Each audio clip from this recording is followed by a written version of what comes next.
L'invité de la matinale, Gaël Le Dantec. Bonjour Dominique Roussel. Bonjour Réunion Première, merci de votre invitation. Merci d'être là avec nous ce matin. Vous présidez donc l'association EPA Réunion, Entreprendre pour apprendre, une association nationale qui se développe donc du coup, qui s'installe ici à La Réunion. Pourquoi est-ce qu'il faut développer l'esprit d'entreprise chez les jeunes ? Parce que je pense que c'est important aujourd'hui d'armer nos jeunes pour pouvoir affronter ce dur monde économique qui les attend, avec notamment trouver un job déjà. Donc on va leur donner sur une année des armes pour pouvoir conquérir ce marché. Concrètement, votre association donc est en partenariat avec l'Éducation nationale, intervient dans des classes auprès de jeunes. C'est collège, lycée. Oui, c'est ça. En fait, Entreprendre pour apprendre Réunion, c'est le rassemblement entre le monde éducatif, puisque le recteur de l'Académie de la Réunion est membre fondateur de notre association, enfin fait partie des membres fondateurs. Donc d'un côté, vous avez le monde éducatif avec l'Académie, les enseignants et les élèves, bien sûr. Et puis de l'autre, les acteurs du monde économique, avec les membres fondateurs d'un côté qui sont Adecco, BNP Paribas, Orange, Alter Ego et le MEDEF. Et puis, n'oublions pas les 23 chefs d'entreprise qui vont faire office de parrain ou marraine dans les mini-entreprises qui seront créées dans les collèges et les lycées. Les noms d'entreprises que vous citez sont plutôt des grosses entreprises. Pourquoi il n'y a pas les petites ? Pourquoi il n'y a pas la CGPME ? Pourquoi ? C'est parce que finalement nous accueillons tout le monde. D'accord. C'est une première expérience. Les intervenants sont donc des chefs d'entreprise qui vont aller dans les classes. Les enseignants sont partie prenante également. Tout ça se fait, ça rentre dans le programme des élèves ? Dans le programme d'EPA Réunion.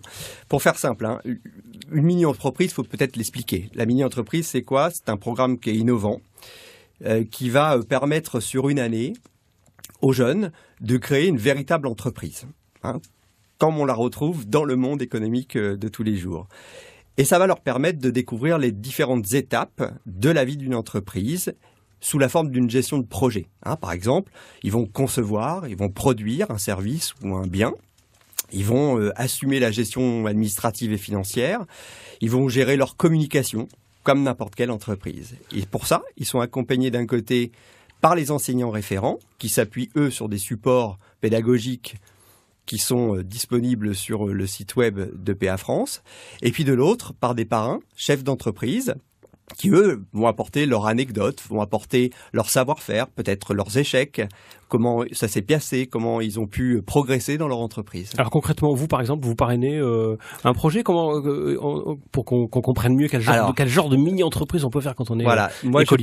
je parraine une entreprise d'une classe de 4e du collège Jules Solès, qui se trouve à Bois-de-Nefles. Et ces jeunes ont pris la décision, après avoir créé leur organisation, puisqu'il y a un directeur, il y a un directeur de production et un service marketing. Ils ont décidé de créer un produit à base de palettes recyclées.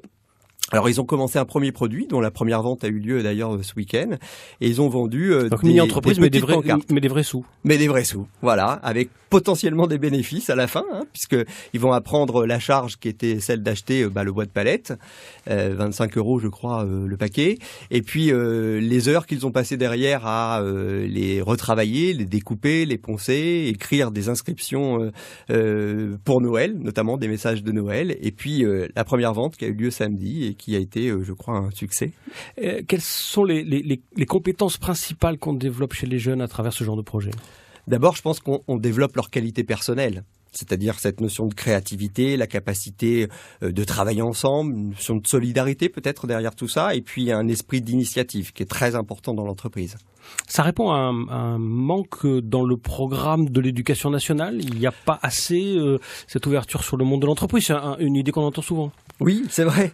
Alors, on s'est appuyé en fait sur une étude qui avait été faite en 2016 et qui avait pour ambition de mesurer l'évolution de l'esprit d'entreprendre sur les jeunes, c'est-à-dire leur capacité à travailler en projet. Et on s'est aperçu, parce qu'il y avait des effets positifs chez les jeunes, mais il y en avait aussi chez les enseignants. Les enseignants nous ont dit à plus de 61% que ça avait quelque part déclaré chez eux quelque chose qui n'existait pas dans leur programme du quotidien, et puis du coup ça leur donnait un vrai soutien. Est-ce qu'il y a en parallèle des syndicats salariés qui interviennent pour parler du droit du travail, des instances qui existent dans les entreprises, de cet esprit de défense des salariés parce qu'après tout, vous avez dit, le MEDEF fait partie, donc ce serait assez logique que la CGT, Force ouvrière, la CFDT interviennent aussi?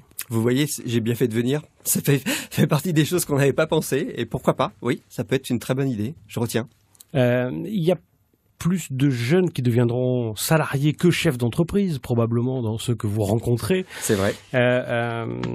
Sauf si on va vers une ubérisation de la société, on en parle beaucoup, où chacun va devenir un petit peu son auto-entrepreneur, son propre chef d'entreprise, développer son propre projet. C'est un peu l'avenir qui se décide. C'est aussi cette idée-là qu'il faut développer chez les jeunes. Oui, alors je suis assez d'accord avec ce que vous dites sur le fond, mais n'oublions pas que même si on n'est pas chef d'entreprise, dans une entreprise, avoir l'esprit d'entreprendre est important. Un salarié qui a l'esprit d'entreprendre, c'est un salarié qui permet à l'entreprise de se développer encore plus rapidement. C'est ça qu'on cherche finalement à faire avec EPA, c'est apporter ce côté innovateur, ce côté envie d'apprendre, d'entreprendre et de faire en sorte qu'on puisse être acteur de son entreprise et pas un simple salarié suiveur quelque part.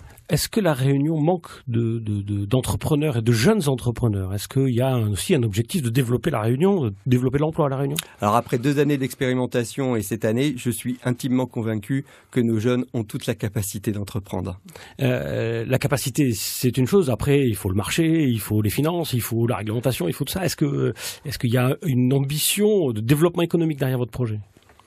Il y a une ambition d'abord d'accompagner les jeunes pour être le mieux armés dans ce monde économique. Je pense que c'est déjà, à mon avis, quelque chose d'important. Donc là, il y a des projets dans des écoles, dans des collèges, dans des lycées. Ouais. Ensuite, il y a des rencontres, il y a des concours nationaux, il y a des rencontres entre ces différents projets pour les mettre un peu en concurrence. Il faut que le voyage ait une belle destination. Alors, comment ça va se passer? En fait, en mai prochain, on va organiser un concours régional qui réunira toutes ces mini-entreprises et on va décerner un vainqueur. Et ce vainqueur ira défendre les couleurs de la Réunion avec son produit alors ce sont les 29 et 30 mai prochains, lors du concours national qui réunit toutes les mini-entreprises à Paris. Bon, mais on suivra ça alors. Merci Dominique Roussel d'avoir été avec nous ce matin.